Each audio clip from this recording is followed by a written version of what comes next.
한 장을 다 읽으면서 여러분들이 꽤 지루해 하셨던 것 같아요. 아이고, 이건 몇 군데 좀 끊어서 하지, 이렇게 길게 하나. 예, 사실 목사의 설교가 귀하고 중요하긴 하지만 성경에 기록된 말씀이 그보다 더 중요하고 더 은혜롭죠.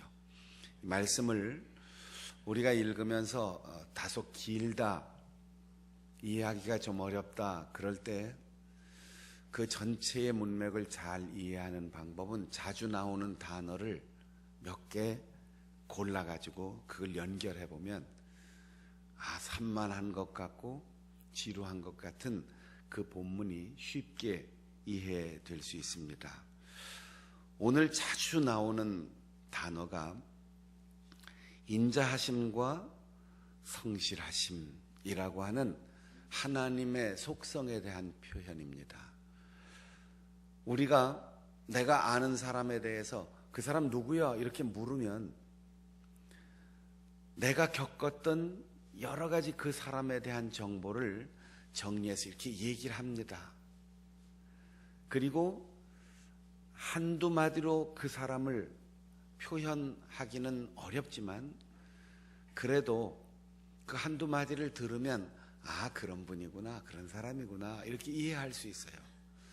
하나님의 그 영원하심과 하나님의 그 무한하심을 우리가 어찌 인간의 몇몇 단어로 표현할 수 있겠습니까? 그런데 시인이 자기가 겪고 자기가 듣고 자기가 마음속에 간직한 하나님을 두 가지 단어로 표현을 했어요. 몇 번 나오는 단어지요. 하나님의 인자하심과 하나님의 성실하심. 그런데 무엇에 대해서 인자하심이냐는 거예요. 우리가 전투적인 마음을 갖고 잘 싸워야 된다 이럴 때 그 싸움은 혈과 육에 대한 싸움 아니고 우리 사람에 대한 좋은 믿음의 식구들과 싸우는 거 아니고 부부 싸움 아니고 부모와 자녀의 싸움이 아니에요. 이단과 싸워야 하고 비진리와 싸워야 돼요. 그 외에 모든 사람과의 성격 차이나 견해 차이는 다 양보해줘도 괜찮아요. 그런데 양보할 수 없다. 하나님의 말씀을 변개하는 일에는 우리 양보할 수 없는 거죠. 인자하심, 이단에 대해서 우리가 자비롭게, 또 성실하다. 우리가 거짓말을 밥 먹든 하는 사람하고 약속을 꼭 지켜야 되느냐, 이런 의문이 생길 수 있어요. 시편 89편을 기록한 시인은 하나님이 그 백성들에 대하여 인자하고 신실하신 분인데 어떤 면에서 인자하고 신실하냐? 우리의 조상 다윗과 맺은 언약에 대하여, 그 언약이 인자하신 언약이고 그 언약을 지킴에 있어서 하나님은 성실하셨다는 거예요.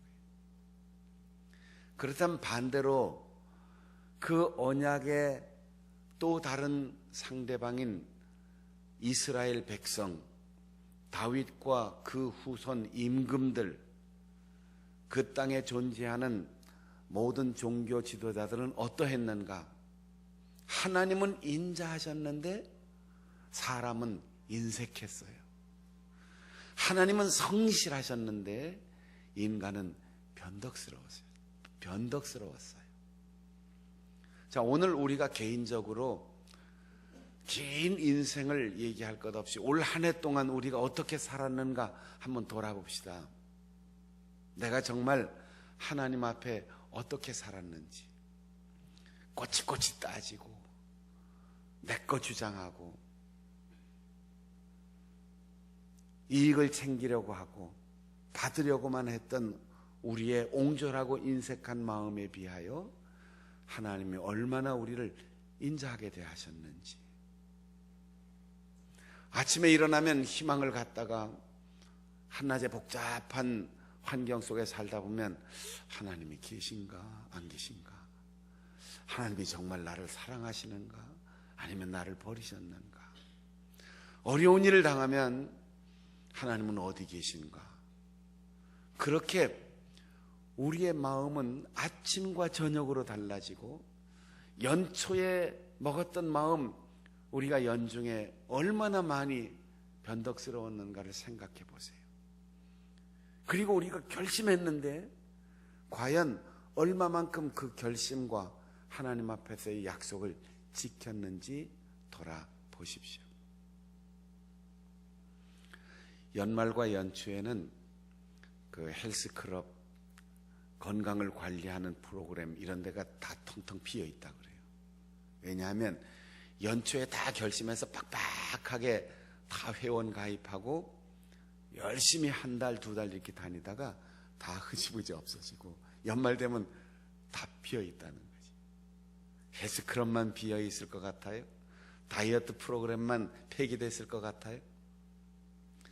하나님 앞에서 송구영신 예배 드리고 신년 예배 드리고 부흥회하고 특별 새벽 기도회 하면서 우리가 이렇게 달라져야지 하고 결심했는데 어느덧 송구영신 예배를 며칠 앞둔 오늘 돌아보니까 작년, 재작년 그 전에 그 자리에 또 돌아와 있어요.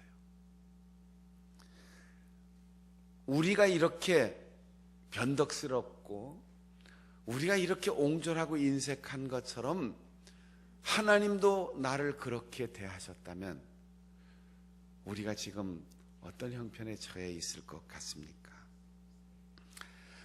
오늘 3절을 우리 다 같이 읽어보겠습니다. 3절 시작. 주께서 이르시되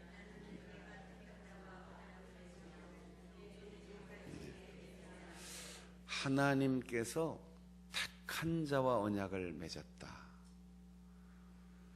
나의 종 다윗에게 맹세하였다. 이렇게 시편 기자가 하나님의 말씀을 대신하여 고백하고 있습니다.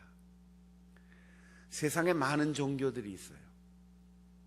그리고 그 종교마다 좋은 점, 인류의 공헌한 점, 탁월하게 훌륭한 점들이 많이 있습니다. 그런데 모든 종교가 다 인간이 하나님을 찾아가는 거예요. 인간이 하나님을 선택하고 인간이 그 신에게 여러 가지 과정을 통해서 가까이 가는 겁니다. 유교처럼 지식으로, 도덕으로, 불교처럼 참선으로, 수행으로 갖가지 방법으로 그 절대자를 찾아갑니다. 그런데 하나님은 우리에게 먼저 오셨어요. 내가 하나님을 알기도 전에 하나님은 나를 먼저 아셨어요. 그리고 내가 하나님을 찾기 전에 하나님이 먼저 나를 선택하셨어요. 그래서 은혜입니다. 아무도 하나님 앞에 자신의 공로를 내세울 수 있는 사람이 이 세상에는 없습니다.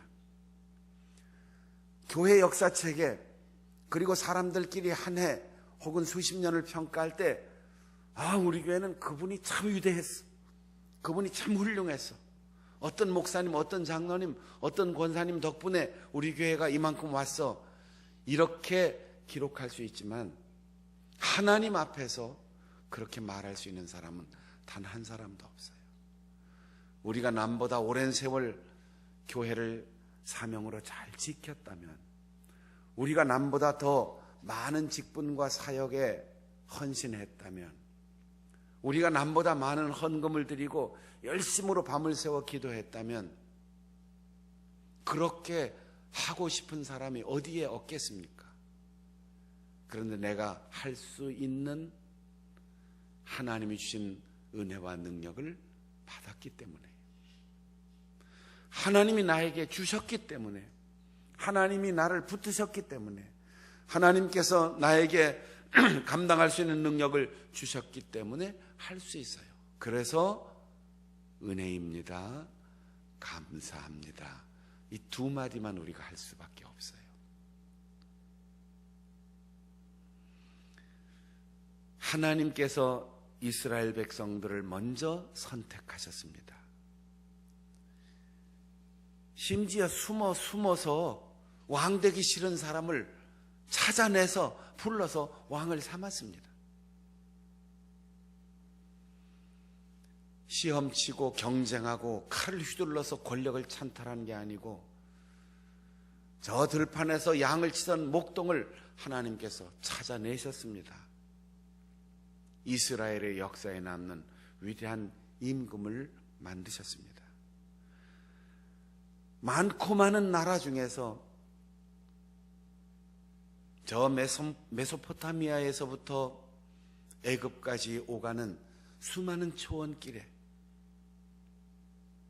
양을 몰고 낙타를 몰고 말을 타고 오가는 그 많고 많은 사람들 중에 하나님께서 아브라함을 부르시고 선택하셨습니다.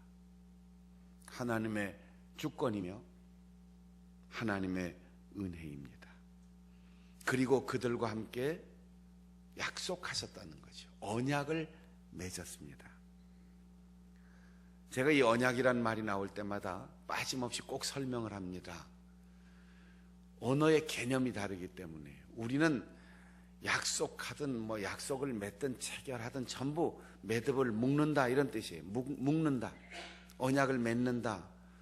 그런데 히브리 말은 언약을 벤다 이렇게 되어 있어요. 우리는 약속을 할 때 실타래를 묶어서 매듭을 묶고 그렇게 약속을 기억하고 표시를 하는데, 근동지역은 양을 잡아서 칼로 그것을 베어놓고 그 쪼갠 고기 사이로 약속의 당사자가 지나가는 거예요. 그리고 우리가 서로의 약속을 지키면 원래 있던 대로 하나가 되지만, 약속을 누군가 하나가 파기하면 이렇게 쪼개진 고기처럼 너와 나는 상관없다. 이게 근동지역의 약속을 맺는 방법입니다. 그러니까 우리 말로는 맺는다라고 표현할 수밖에 없지만 벤다, 히브리 말로 맺는다, 카라트라고 되어 있고 약속, 베리트라고 되어 있는데 앞에 카라트, 베리트에서 전치사를 싹 빼면 둘 다 고기를 얘기하는 거예요. 그러니까 고기를 자르고 고기를 베고 고기를 먹는다. 이건 음식을 먹는 행위를 얘기하는 게 아니고 하나님과 그 백성, 너와 나, 거래하는 당사자들이 짐승을 잡고 그 고기를 베고 그 고기를 요리하여 먹으면서 약속을 안 지키면 우리는 갈라지는 거다. 약속을 지키면 우리는 원래 양과 소처럼 하나가 되는 거다. 그거를 피 흘리는 도살 과정을 거치고 뼈를 발라내고 살을 발라내는 그 아주 처참하고 참혹한 과정을 통해서 약속을 하는 겁니다. 어기면 죽는 거예요. 고기를 갈라서 그 사이를 지나감으로 협정을 하기 때문에 언약을 벤다라고 되어 있어요. 그런데 이 언약에 대하여 시인은 하나님은 인자하십니다. 약속해서 한쪽이 약속을 어기면 반대쪽도 약속을 지킬 의무가 없어요. 물건을 주고받을 때 우리가 오늘 저녁을 먹을 때 설렁탕을 한 그릇 5,000원이다. 그럼 5,000원 내면 설렁탕 한 그릇이 나와야지 돼요. 4,000원 내면 한 그릇 못 먹어요. 그런데 하나님은 오늘 가진 돈이 2,000원밖에 없는데요, 3,000원밖에 없는데요, 이렇게 못난 사람이 가서 배가 고프다고 하면 5,000원짜리 설렁탕을 주는 게 아니고 8,000원짜리 갈비탕도 주고 10,000원짜리 불고기 백반도 주고, 하나님은 그렇게 넉넉하게 주신다는 거지요. 식당 주인처럼 돈 벌려고 하는 게 아니고 배고픈 사람을 먹여주기 위하여 준비하신 분이기 때문에 우리는 늘 약속의 당사자로 부족할 뿐이고 실수가 있고 허물이 많고 죄로 물들었던 하나님 앞에 감히 설 수 없는 존재이지만 하나님은 약속한 것보다도 더 넉넉하게, 더 너그럽게 인자하심으로 그 언약을 집행하신다는 거지요. 인자하심이란 말은 친절한 태도로 넉넉하게 돌보아주고 조건 없이 값없이 그냥 주는 사랑을 의미합니다.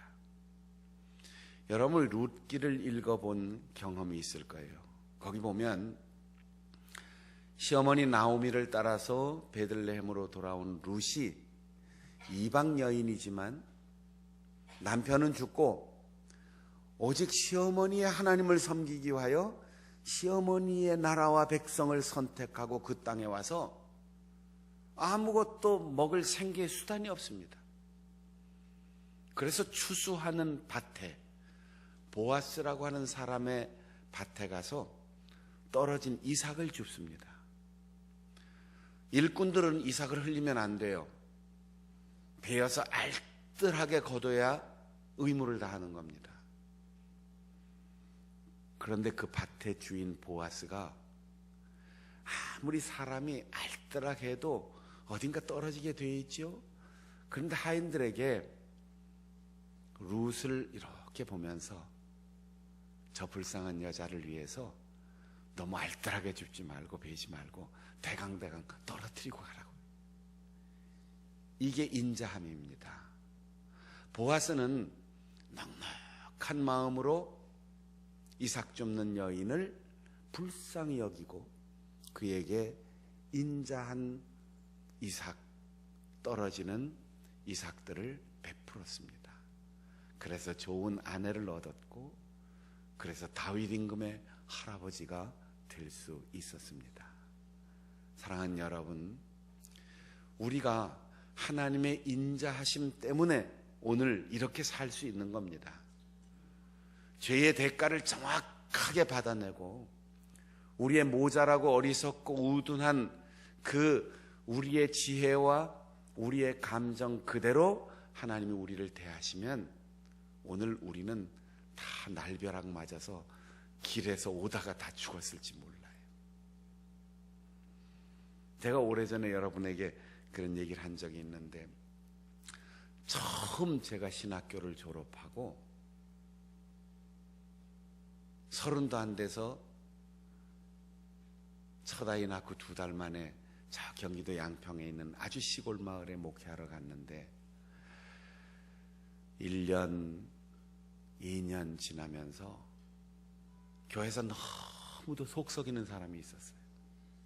이유 없이 속썩이고 계속해서 괴롭히는데 견딜 수가 없었어요. 이 젊은 혈기에 견딜 수가 없었어요.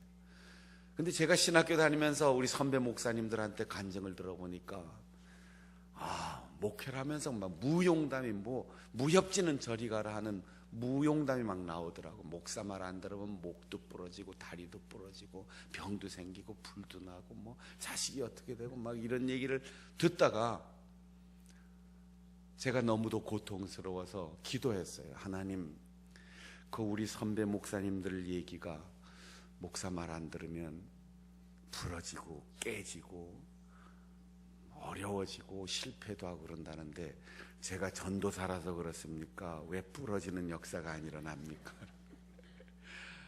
그리고 정말 눈물로 고통스럽게 기도하는데 하나님께서 제 마음에 이런 말씀을 들려주시는 거예요.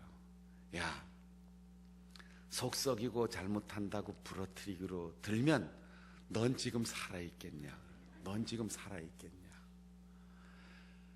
제가 마음에 그 음성을 듣는 순간 하나님 감사합니다.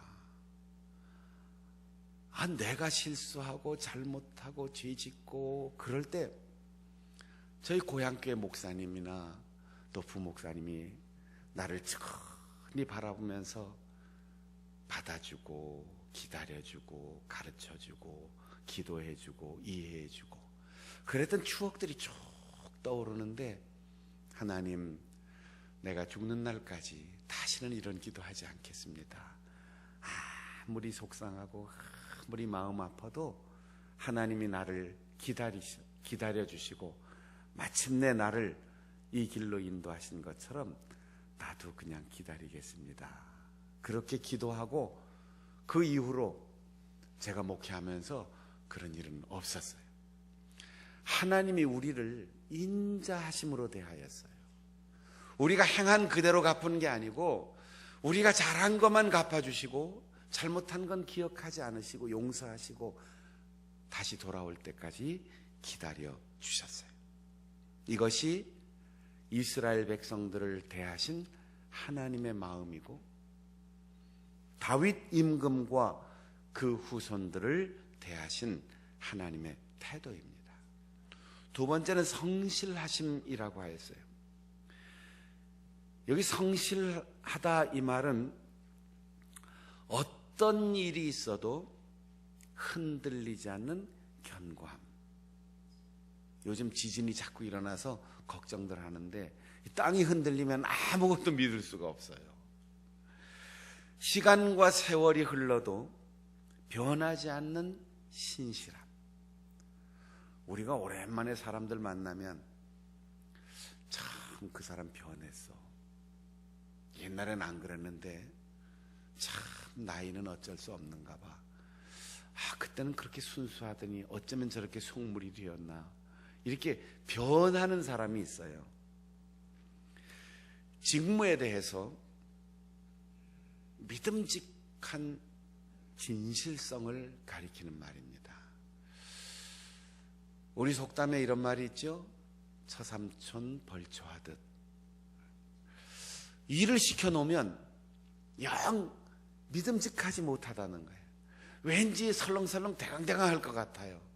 그런데 하나님은 성실하셔서 어떤 일이 있어도 흔들리는 법이 없고 아무리 오랜 세월이 지나고 시간이 흘러도 변하지 않고 하나님께서 영원히 하나님 되세요.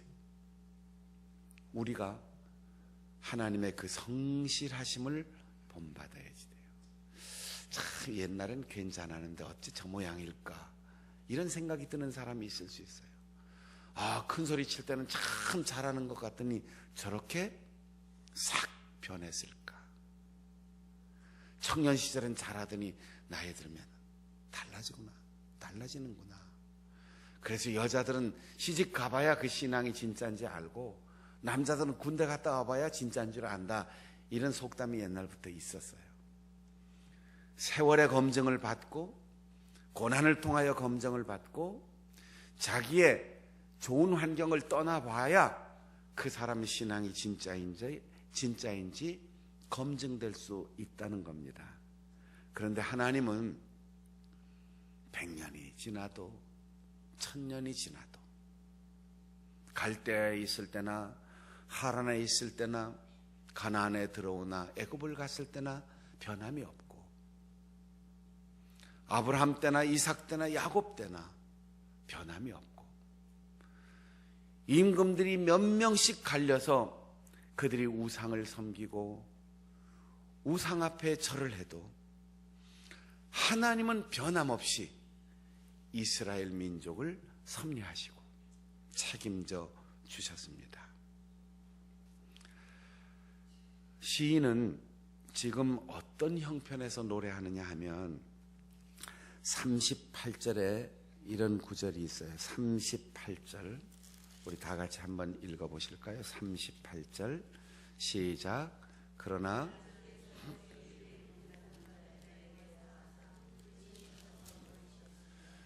기름을 붓는다는 것은 왕을 임명한다는 것인데 하나님께서 기름 부어 왕으로 세우신 사람을 버렸다 그랬어요.